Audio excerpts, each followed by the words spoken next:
Chapter 9 work energy and power.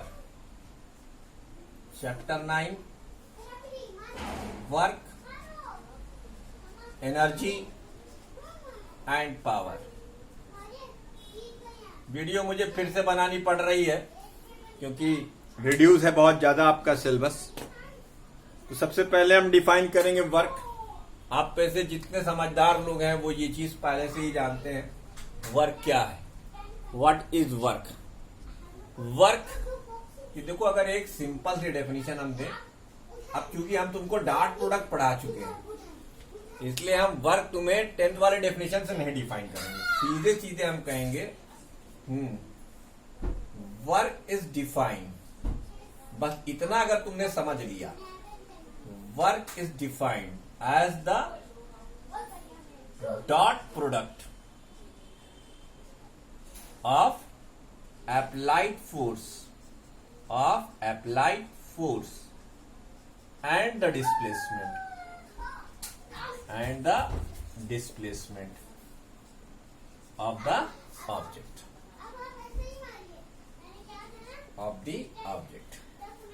Work क्या होता है? वर्क डॉट प्रोडक्ट होता है किसका? डिस्प्लेसमेंट ऑफ द ऑब्जेक्ट और अप्लाइड फोर्स का डॉट प्रोडक्ट होता है।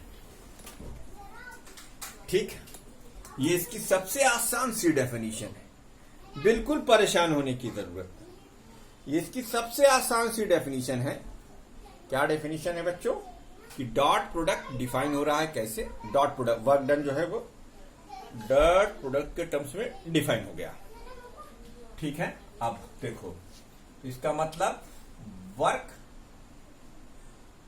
Done is equal to force into displacement. अब इसको लिखने के बहुत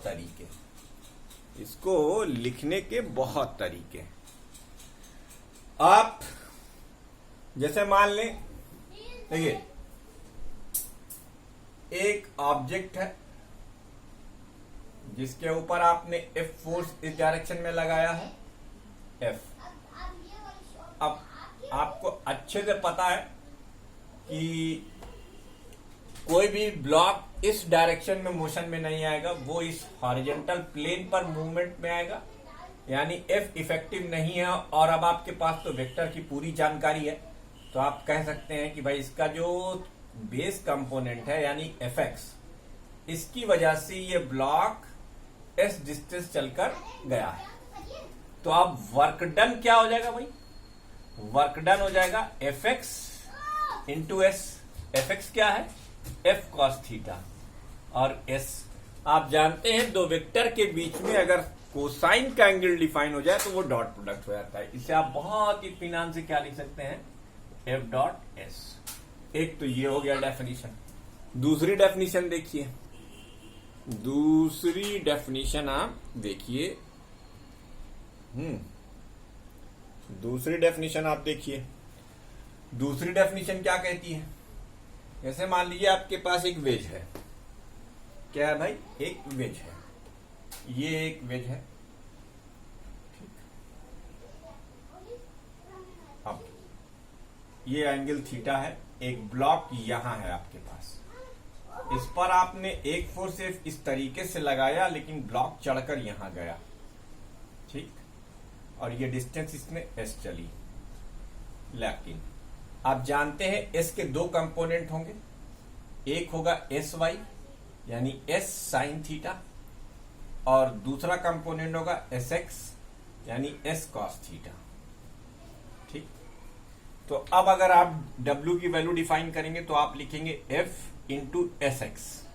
देख लीजिएगा, तो F into S cos theta that is F dot S. लीजिए साहब, चाहे आप फोर्स को इंक्लाइन कर दें और चाहे आप डिस्प्लेसमेंट को इंक्लाइन कर दें, दोनों केसेस के अंदर आपको दिख रहा है कि आपको सेम चीज मिल रही है। वर्क डन दोनों में सेम है।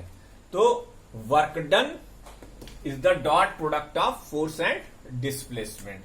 अच्छा, वर्क डन की दो डेफिनेशन में यहां और लिखना मुनासिब समझता हूं। Force and displacement in the direction of force, ये है displacement in the direction of force. ये इसके लिए है डायरेक्शन ऑफ फोर्स। आप डायग्राम से देख सकते हो कि एफ की डायरेक्शन में डिस्प्लेसमेंट कितना है, एस कॉस थीटा है, इसलिए हमने इसको ऐसे लिख दिया। अच्छा, इसमें क्या लिख सकते हो, इसमें लिख सकते हो displacement into force in the direction of displacement, in the direction of displacement.